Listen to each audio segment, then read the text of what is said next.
นี้mình có tưởng 4 tiền nên là có thể rồi nếu mà trúng 4 tiền này thế lúc nữa là mình sẽ trả phân và mình đi thuê phong cách nó từ năm thì trả phong lên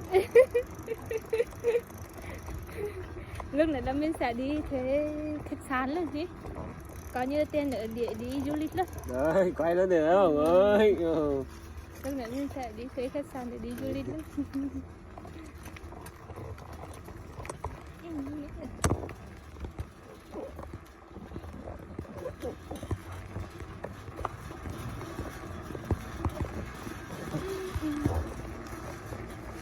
thấy lá đó